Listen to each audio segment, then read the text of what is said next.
Ironically, my minions offered me money to review this figure. Hello, my baby! Hello, my honey! Hello, my ragtime gal! Suddenly you kissed my wife! Baby, my heart's on fire! The Legacy line is now in full arrival mode with Voyagers, Leaders, Core figures, and now deluxe-sized.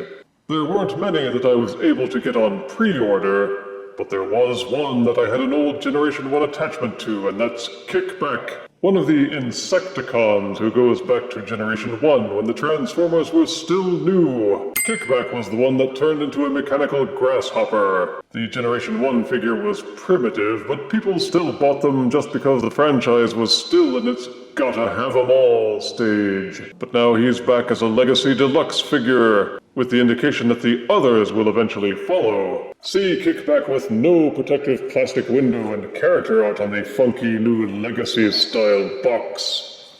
Decepticon-centric art is on the side panel, with both modes pictured and his QR code on the back. Scanning it will whisk you to the Transformers website and let you see all the figure's stats and his bio, because Hasbro is now too lazy and cheap to print them. More character art is on the sides. Now let's open the box and hop to it. Out-of-box Legends Deluxe Kickback comes with his instruction booklet, a Tommy gun-style weapon accessory, 2 quote-unquote unbreakable energon blades, though I'm pretty sure I could break them if I wanted to.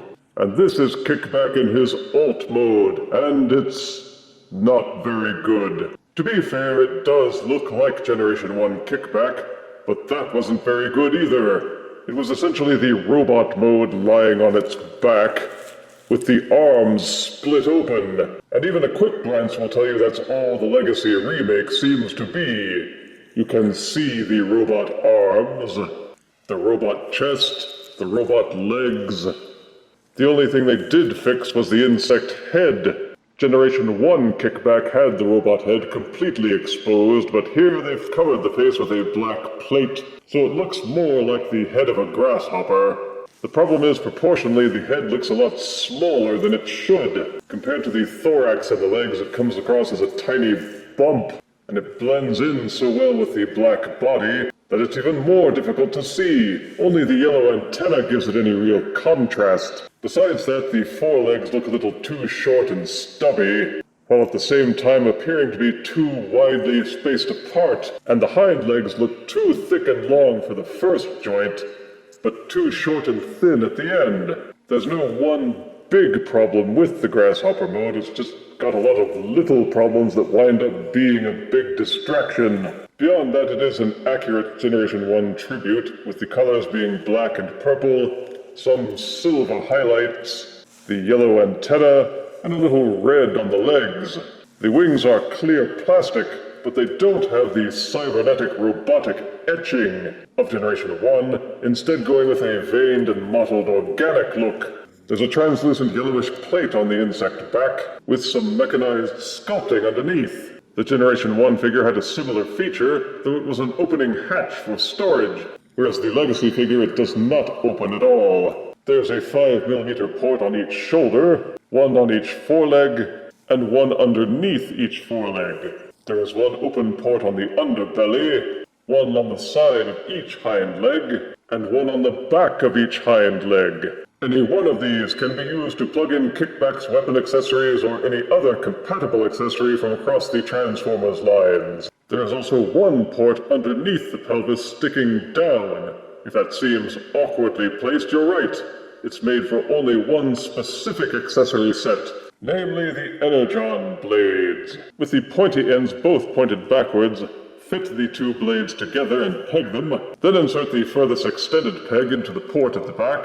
It will also tab in underneath and lock it in place. These are not listed in the instructions, but it was plain that it was meant to be an undocumented abdomen feature, and to my literalist mind, he does look a little better, or more grasshoppery, with this weapon configuration. Besides that, these tabs which extend to the side of the energon blades are meant to be fit into these grooves on the sides of the insect wings. It's hard to see, but there's a line of notches at the very top of each wing, and each energon blade can be fitted into those notches. Doesn't really make him look any better that way, but since these notches are symmetrical, you can adjust the placement, moving the blade further back along the wing if you want to. The insect head will waggle up and down and turn to the left and to the right, but this brace which covers up the robot face inhibits most of that articulation. The forelegs are connected together at this joint, but they will do a full rotation.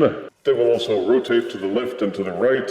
The front forelegs will angle up a little bit, and each back foreleg will extend backwards and fold backwards in the middle. Each wing will fully rotate, and there is full rotation at the mid-thorax. Each hind leg will angle up and down, and also splay outwards.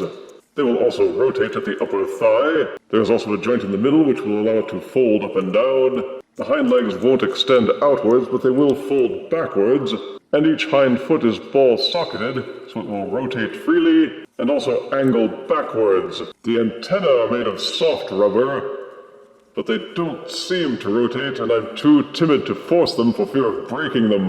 The problem is that the forelegs are too short for any pose except having all four legs lying flat on the ground. Trying to rotate the mini legs only results in the front forelegs hanging in midair all the time. They should have put a real hinge joint on the front forelegs. Rotating and splaying the forelegs only makes them look silly, not fearsome. As for the hind legs, they look robot-y no matter how you pose them. The only way to get the feet to lie flat on the ground is to have the legs in a default grasshopper pose, made by following the instructions to the letter. They won't rotate this direction, they will only rotate that direction, which means that you can only have him standing weirdly on tiptoe. I wanted to have him in a traditional grasshopper pose with the hind legs folded and tucked underneath, but the thighs are far too long and the hind leg is far too short. So folding up his legs in grasshopper fashion only makes him look even more like a robot lying on his back. I've tried bending the legs at mid-thigh to allow him to hunch up a little better, but it just makes him look mangled. So while there are a lot of joints for posing the alt mode, it feels as if those joints have all been rigged for nothing but the default posture. So the figure doesn't look good if you try anything. Boo! To transform Legacy Deluxe Kickback to his robot mode, well, it's fairly easy. Starting at the plate under the chin, fold it forward until it tucks underneath the robot back, give the head a 180-degree twist. At the back of each middle leg, flip and fold out the robot fist, then just kind of squinch the arms together. Angle the wings so that they are pointed up, rotate the arms down. At the hind legs, rotate each foot so that it's inverted, tuck it up against the hind leg, then fold the hind leg inside the robot shin. Flip the toes out from the front, then straighten out the robot legs. They didn't really make many improvements over Generation 1, besides adding maybe 1 or 2 steps here and there, but it's in robot mode that you can tell Kickback has had some work done since the 80s. The proportions look much better in this mode, though the head still comes across as being a little too small. He keeps a strong Generation 1 appearance with the silhouette and the colors. There is good detailing, though much of it is obscured by the black plastic. He has his silver face with robot lips, the yellow chest plate, the bug antenna, and the shoulder wings sticking way up there. And why does it look like the face of Mars is peeking out from that chest? None of the 5mm ports get covered by the transformation. They just migrate a little bit, so the gun can be fitted into either of the robot fists. You can still fit the energon blades onto the wings and adjust them if you want to, or he can hold the blades in either hand, or you can fit them onto each forearm. And the weapon is compatible with the Fire Blast accessories, Pew Pew Bang Bang. So there are plenty of options to accessorize Legacy Kickback, and perhaps wash away the stink of the alt mode. Looking at him from most angles, you can't see much hollowness, Only if you split the robot and insect legs apart can you see some hollowness in the forearm. For articulation, the wings will do a full rotation. They are not interfered with by the arms in any way. The head is ball-socketed and will rotate freely and waggle a bit. The arms will rotate freely independently of the wings. They are also hinged so that they can splay outwards about this far. There is upper arm rotation, and the elbow will fold in completely on itself, though you do have to separate it from the back of the other leg. There's 360-degree waist rotation. The legs rotate freely, and the only thing that stops the motion is bumping into other parts of the body, and each leg will also splay outwards at the hips. The upper thigh rotation is maintained, and due to the transformation you can bend the leg forward a little bit.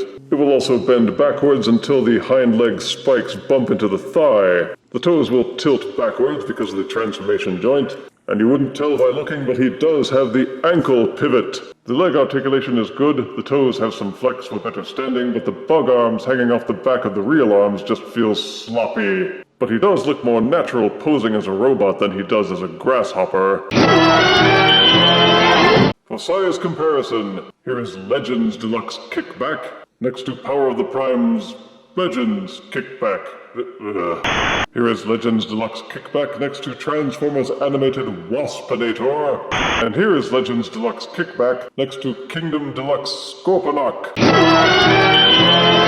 The Legacy line has had some good figures so far, so it was perhaps inevitable that a substandard figure had to come out, just to balance cosmic karma. I was jazzed to learn that we would be getting larger Insecticons, but Legends Deluxe Kickback didn't turn out to be their best foot forward. Positives are that the Hopper and the Bot modes are very Generation 1 accurate in the colors, details, and the forms of both modes. It's bigger than Generation 1 Kickback and has modern articulation. They fixed the exposed robot face for insect mode, as well as the robot arms, and they even gave him an optional abdomen. He's got some customization options, and both modes look solid with very little hollowness. Negatives are that the Generation 1 accuracy was a little too much for the insect mode. I would actually have preferred it if they had tampered with it a bit more to fix things like the grasshopper legs and the forelegs.